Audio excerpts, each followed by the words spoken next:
I'm an escaped government experiment. Part 4. Written by Elisha012. Hey guys, it's me again, and the pill didn't kill me. It did put me in a coma-like state for 2 days, but other than that, I'm fine. Since I last wrote, things have gotten a lot weirder. I'm in a different dimension. I killed a cannibalistic monster. I met a talking pine cone, and I saw a lady with one eye. This is looking like it's going to be a long post, so I'm going to write the first part of what's happening, at least so far, here on this post, and the rest when I get back to my dimension on another post. Both will be posted in our dimension, of course, otherwise you'd never see it. I guess I'll start where I last left off, which happens to be when I went unconscious right after hitting the submit button on my last post. I awoke 2 days later to the sound of knocking on my hotel door.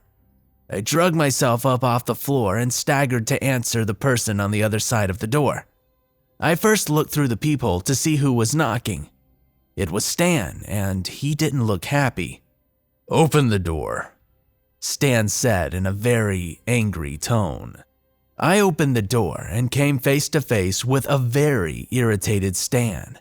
"What took you so long to answer? I've been knocking on the stupid door for the past hour."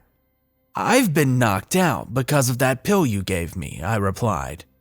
"Well, now it's time to get up. We have work to do."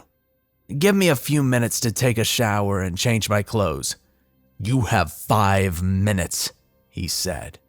I closed the door and hurried to get ready. After I had taken my shower and I was getting my pants on, I happened to glance in the mirror. Wow, I had abs, and my body's muscles in general seemed to be more defined. Now, I had always been a fairly fit guy, but never like this. I guess the pill gave me muscles too, I said to myself as I put on my shirt. I then went and put my laptop along with my 9mm pistol in my duffel bag. Before I go on, I should explain how I came to acquire my laptop and pistol. You see, one day when I was walking through the forest around the area that I lived in, I happened to come across an abandoned duffel bag and some bushes. When I looked inside the bag, I found a 9mm pistol with ammo boxes and a laptop with its charger. I was confused. Why would anyone leave something like this out here? But I figured that they must have lost or stashed it while hiking. So I took it home and I kept it.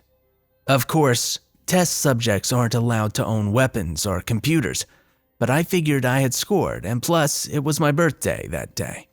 So it was sort of like a birthday present to me. The laptop is especially cool because it can somehow go onto the internet without connecting to Wi-Fi. I'm not sure how, but it can.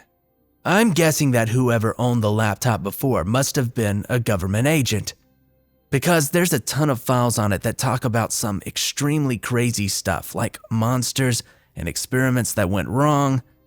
It also contains this huge file about some guy named Cole. From what I've read, this dude had a disturbingly dark past and shouldn't be messed with under any circumstance. The whole file is intriguing, but we're here to talk about me, not him, so back to what happened.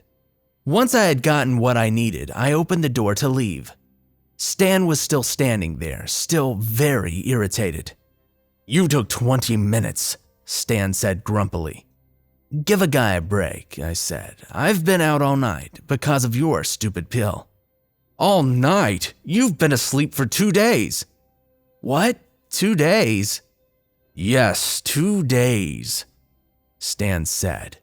"Wow, you weren't kidding when you said it had powerful tranquilizers."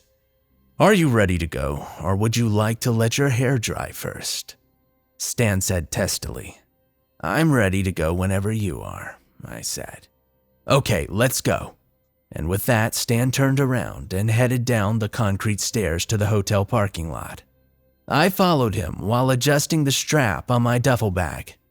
Just as we were about to reach Stan's car, he stopped and looked around. His posture was tense and his eyes were scanning the parking lot.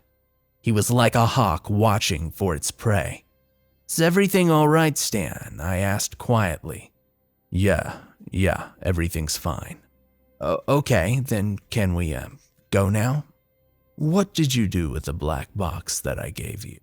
"I left it here in my duffel bag," I said, unzipping it and showing Stan the small black case that he had put in my trunk. Good, let's go." We both entered Stan's black SUV, buckled our seatbelts, and drove off the parking lot and onto the road. The day was cloudy and overcast. It looked like a storm was brewing in the twirl of gray clouds. As we made our way out of the small town, Stan asked if I had read the file that he had given me. I replied by saying that I had completely forgotten about it and I never got a chance to read it. Stan slowly inhaled and exhaled, trying to calm the clear irritation that was building up. His present countenance was very different from the last time that we had met. When we first met, he looked and sounded very professional. He had a calm presence, sharp suit, combed hair. But right now, he looked like he hadn't slept in days. There were visible dark bags under his eyes. His suit was wrinkled with a few coffee stains here and there. His hair was disheveled and unkempt. He apologized for his attitude, saying that things were not going exactly well at the moment. His higher-ups were putting a lot of pressure on him to get rid of the hybrid windigo. I stopped him before he could go on to ask what he meant by hybrid windigo. He explained that the company that he worked for did a lot of things, including making new types of monsters from body parts of existing monsters. Basically, his company had created a monster that was stupidly overpowerful, and it had gotten away from them by going through a portal that led into a different dimension than ours. I stared at Stan for a solid minute to see if he was messing with me. He wasn't.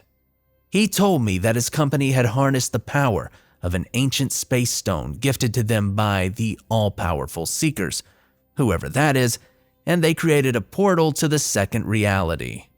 He said that one day the hybrid windigo escaped its containment, broke into where they kept the portal, and the windigo had accidentally gotten sucked into it and ended up in some woods in the second reality. They had repeatedly sent people to kill the monster, but everyone that attempted it ended up being devoured. They had been trying to kill the beast for the past year, and they were getting worried that it was now indestructible. That was until the all-powerful Seekers had gifted them the cosmological dagger, the only weapon that could kill the hybrid windigo. The cosmological dagger was crafted from the dust of an ancient sun and the tears from the moon creature Yamada. This was obviously a lot to take in. I began to entertain the thought that Stan may be a lunatic. Of course, he had told the truth about the pill, and it had given me some muscle enhancement, so maybe he wasn't making this all up. Stan then explained that that's where I came in. Since I apparently couldn't die, I was the only one that could kill the Wendigo with the cosmological dagger without dying. The plan was that they would send me to the second reality with the cosmological dagger, which, if you hadn't already guessed, was inside the small black hard shell case that Stan had given me, which was now residing in my duffel bag. Anyway, I would go and I would kill the beast. Apparently, the creature only killed humans because it had a killer, no pun intended, appetite for our flesh. Oh joy! Luckily, Stan would be joining me on my journey through the portal. But he would not be accompanying me to slay the beast for obvious reasons. He had other, more important things to attend to in the second reality. By the time that Stan had finished briefing me on my mission, we had reached the facility.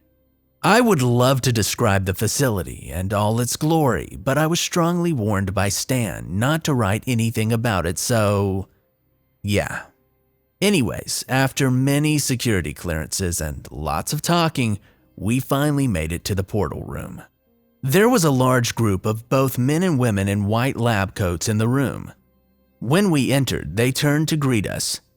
"So, you're the one that's going to kill the giant mutant creature," said a young woman who happened to be the head of the scientist in the room. For privacy reasons, I'm going to call her Martha instead of her real name. I guess, I said. You guess? What do you mean you guess? You better know whether you're going to kill that monster or not, Martha said. Is the portal operational, Miss Greaves? Asked Stan. It's in complete operational order, Mr. Stone, said Martha. Good, are you ready, Buck? Stan said. I'm as ready as I'll ever be. Let's go. Okay, Miss Greaves. Please notify everyone to clear the runway. Of course, Mr. Stone, she said. Martha then pressed a button on her watch and spoke into it. Would all workers please exit the portal runway? A large group of people in blue jumpsuits walked out to where they kept the portal, which was in another large room. After they had vacated, Stan beckoned for me to follow him into the room where the workers had just exited. The room was the size of a large warehouse. It was completely bare except for the giant bright swirling mass of blue, white, and light purple on the other side of the room. Listen to me, Buck, said Stan in a serious tone. You're going to need to shut your eyes and, no matter what, do not open them under any circumstances. Understood. Go full bird box mode. Stan rolled his eyes and replied, Just do what you're told, okay? Okay. Are you guys ready? Said Martha over the PA system. Yes, said Stan. Copy that. Preparing countdown for portal travel, said a robotic voice over the PA system. 1, Close your eyes now, Buck. 2, Eyes closed, I said. 3, 4, Hey, Stan, is this going to hurt? 5, Just a little. 6, Okay. 7, 8, Wait, I yelled. 9, What is it? Yelled Stan. 10. I need to… My reply was cut short by a sound that resembled a thunderclap. The ground beneath me had suddenly disappeared, and I found myself falling into nothing.